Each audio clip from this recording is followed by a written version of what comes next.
I want to talk about Seeking Sister Wife, season 5, episode 5, which is what aired last night. And I have such big feelings. So first of all, we got to see something I loved, which is 2 of the couples getting ghosted. And what I love about it sounds like, gosh, you're a terrible person. Yes, I probably am. But what I love about it is these are terrible people who are like, in general, most of the times the men are kind of jerks and they're usually like manipulative and lying, as we see with Garrick.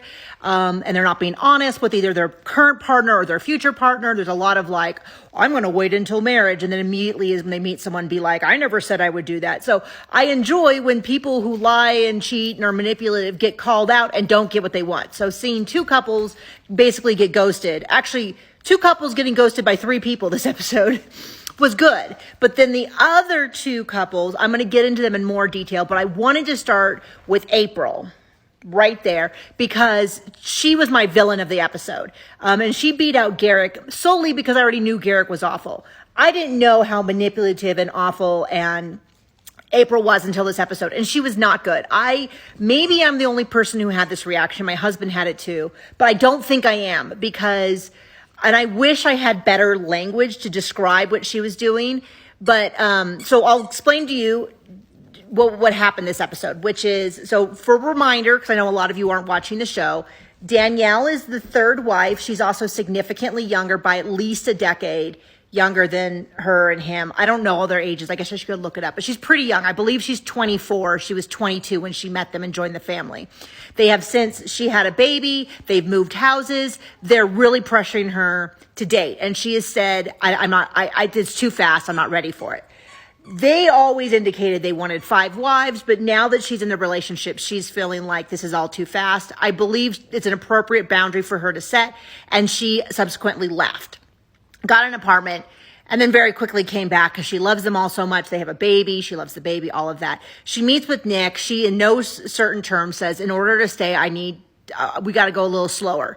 He does not agree. He does not say, yes, I hear you and I agree. He just says, you need to talk to April. April was really hurt when you left. So this episode, we see April and Danielle sitting down to talk, and April is saying, you really devastated us when you left. This was really bad. We were all so hurt. Danielle's crying. She's saying, I love you guys so much.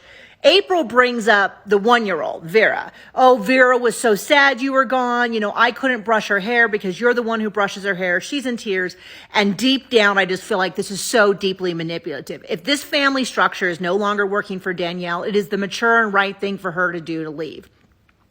And she is guilting her and making her feel so bad until Danielle says, I feel so bad. I don't know if I can ever forgive you. Then she's like, oh, well, we forgive you. We forgive you. You have to forgive yourself.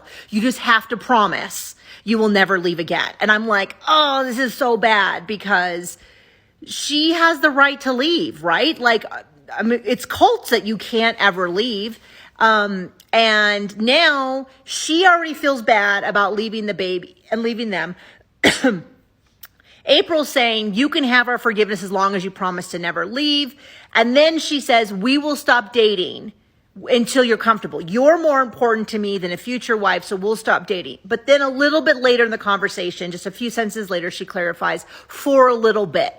We're going to stop for a little bit. And what she is saying is that they and this is the other weird thing people might not know, is that technically April and Jennifer are married to each other. That's how their family structure works, which I'm sure benefits him quite a bit. I would need someone with more legal experience than me to point out all the reasons. They bought a home. I want to know whose name is on this home because the 3 of them work and he stays home to be a house husband, which before they had a baby meant that he did his research, which as near as I can tell based on what we saw is sort of reading like nature articles, science articles, and then giving them, he's not conducting peer-reviewed research. He's not conducting research. He's just reading. And I love reading, but that is not, they were like, well, he's too smart to have to work a job, all of this. So there's already a bunch of red flags.